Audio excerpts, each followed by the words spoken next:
talata sappo e jeeɗiɗi e lewru men décembre hitande ujunnaje ɗiɗi e nogas enayyi kono commune men mo Kanel waɗino tenir sa session ordinaire ma walla mbiyen conseil municipal baɗeteɗo kala lebbi tati kono no wira e code men mo collectivité territoriale tonto salle de délibération Samba Bari mo mairie de Kanel. Joni non dokken kongol kono secrétaire municipal mo mairie de Kanel. Bassirou Sall félicite le secrétaire municipal pour la clarté du procès verbal. M. Sall félicite le maire, l'équipe municipale et les invite à tenir compte de l'aspect environnemental dans le cadre des travaux de réalisation des écoles. Répondant à l'interpellation du conseil municipal de le maire dira que ce point concerne uniquement le procès verbal de la réunion du 21 septembre 2024. L'objectif est de voir si le PV est fidèle par rapport au débat public lors de la dite session. M. Ba ne doit pas se précipiter de juger car les travaux ne sont pas encore terminés, encore moins réceptionnés. La mairie du préfet et l'ARG suivent de manière régulière les travaux. Le marché relatif à la construction de la gare routière est immatriculé par la DCMP et le contrat sera enregistré au service des impôts et domaines avant le démarrage des travaux. Notre ambition est de faire de l'école un cadre de vie approprié à l'apprentissage. Prenant la parole, M. l'adjoint au préfet a apprécié la qualité de rédaction du procès verbal. Réassisant à une question de M. Agibou Soumaré qui s'interrogeait sur la nécessité ou non d'indiquer dans le PV les noms des conseillers à un vote contre. Le représentant de l'État a rappelé les dispositions de l'article 148 du Code général des collectivités territoriales qui exige que les prénoms et noms des votants avec l'indication de leur vote soient insérés au procès verbal lorsque le scrutin est public. Il a aussi précisé que cette disposition ne s'applique pas lorsque le scrutin est secret à la demande du tiers des membres présents ou lorsqu'il s'agit de procéder à une nomination ou à une présentation. À la suite de cela, le procès verbal de la réunion du conseil municipal du samedi 21 septembre 2023 est adopté par 29 voix contre, 2 voix contre, donc celle de M. Youssouf Ba et de M. Abou Kassoum, 0 voix contre. Abordant le deuxième point de l'ordre du jour, la lecture de l'accord exécutif du maire pour les débats d'orientation budgétaire est faite par le maire. Dans ce rapport, on retrouve les projets prioritaires retenus par les conseils consultatifs des quartiers de la commune de Kanel et ces projets représentent les différents axes d'orientation budgétaire pour la session 2025. Parmi ces problèmes soulevés, on peut citer l'extension du réseau électrique et éclairage public, assainissement et gestion des ordures,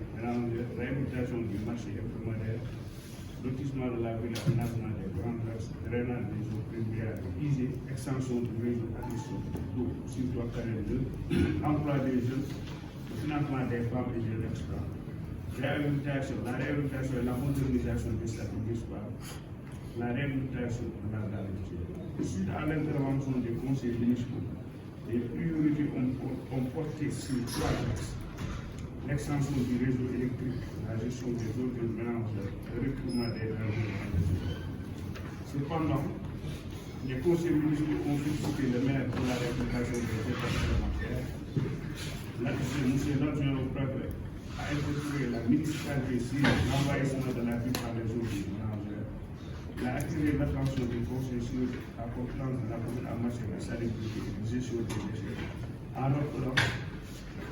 les dispositions de l'article 305 du Code général des collectivités territoriales. Il a ainsi invité le conseil à faire de la gestion des ordures une des priorités du budget de l'année 2017 en proposant la distribution des poubelles stockées à l'ancienne mairie depuis 2022,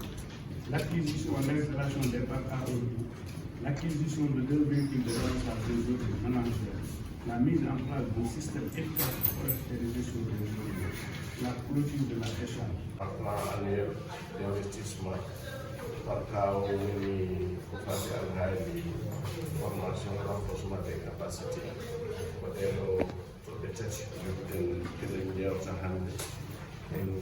keɓi kono noon ɗuɗo sikki en tout cas ma mbaɗa rappel so tawi tawama mbaɗi timmi koye on saha mbawɗen ɗaɓɓe balamima discuter de nos sujets ɗiɗi e capanɗe jeetati e joyi million no wayno hikki en gusti en tonno e capanɗe jeegom million pawɗo. Le budget s'articule autour de deux sessions en fonctionnement 112 millions 900 000 francs CFA et en investissement 95 millions 715 200 francs. Budget non ko calque ɗiɗi woni hen ko wiyete fonctionnement et ko wiyete investissement. Fonctionnement ɗum ko tata ha service o waɗa fonctionné lay liggotoɓe hen jobdeede maɓɓe fourniture bureau extrait batterie e fof ko faate kadi carburant e fof ko faate kadi ngaruuji peut être baddawɗi accompagné compétence transféré nder base noon fof ko fonctionnement. Investissement noon ko jiɗɗen gollude projet ji meɗen ɗi so tawi ko extension ene ɓeyde courant walla eɗen cooda oroji walla en maha garage so ƴeewi no rawane e budget men en mbaɗino prévoir 100 millions ko pour enen maha en mbaɗinomo rawane en mbaɗinomo rawande kono on no ɓen ni budget projection provision o prévision ngaji eɗen ɗaminno haalis ene mumo talla en wonno ministre de collectivité e haalisane ɗuɗi sen dañi bene eɗen mbawa maade jeere nde fof million eɗen cooda oto balise sen dañi inchallah eɗen cooda kadi tubinaji ɗum ɓuri wonde toɓɓe mawɗe e nder ene budget ɗum sin ngari ha e nder budget o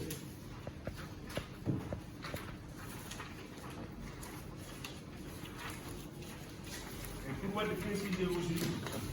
report ko wiyete report de crédit irani fof so payeur gasani gestion omo wiya no ƴettini on ko kaña waɗi fonctionnement e kaña baŋnge investissement arani ɗum waɗi noon mbaɗanaɗe e nder budget ɓe primiti ɓewɗo ngalumen heddini kon prévɗo ma par situation makko o wi kaña e kaña heddino neni nden noon enen mbaɗaten kadi ɗum kadi autorisation spécial lottoɗen ɗo jonde goten noon kadi kewɗen ɗo ɓekkitani toon noon ko eppo tan pour holno jaaraten 2025 e dow ngaluji jogiɗen ko ngannduɗaa ko huuɗo ngol hago woodi wayno investissement ko mbaɗu won parcelle o en naggi ko kadi a dañen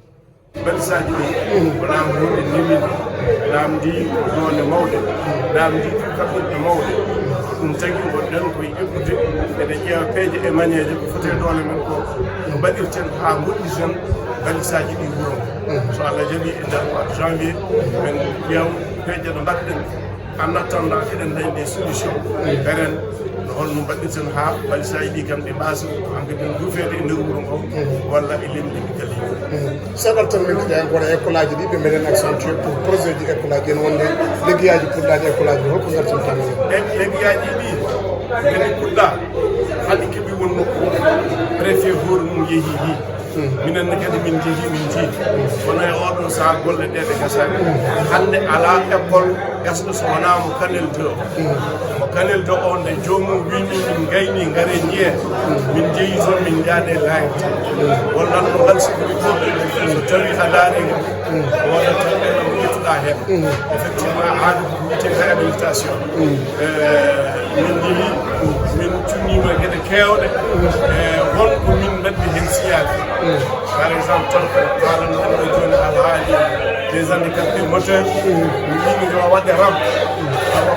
on ne sait jamais ma dañde nde daña élève tawa ko auteur jogi effectivement ɗum ɗo yimɓeɓe goɗɗum hen e gueɗe keddiɗe jawɗe gonɗe e kalsuji notamment ma dañ ɗo garɗa tawa fiiɗo o no waɗirani ene manque fewdam walla peinture o no waɗirani ene manque fewdam peinture Kanel 2 o peinture o ko fewani no feewi ɓe ɗo ɗumɗon explication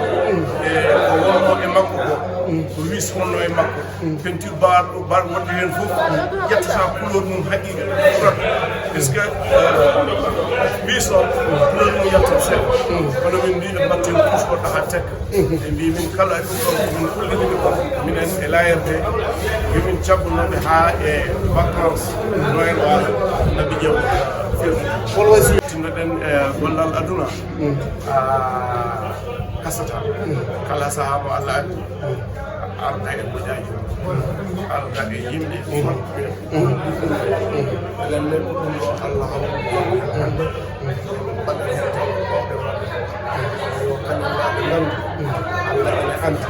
Allah kadi ene andi la volonté ene la yiɗde fewnude woni yiɗde fewnande kenen laaɓe yiɗde wallude e kenen laaɓe kala volonté yetti noon neɗɗo ko wawi ko taw ko hawri ko kadi taw inchallah rabbi eɗen jogui ɗamamuya en tout cas en jittu kañum no tawnoɗen ɗum ɗo miltinen ɗum sinno tawi ko sago men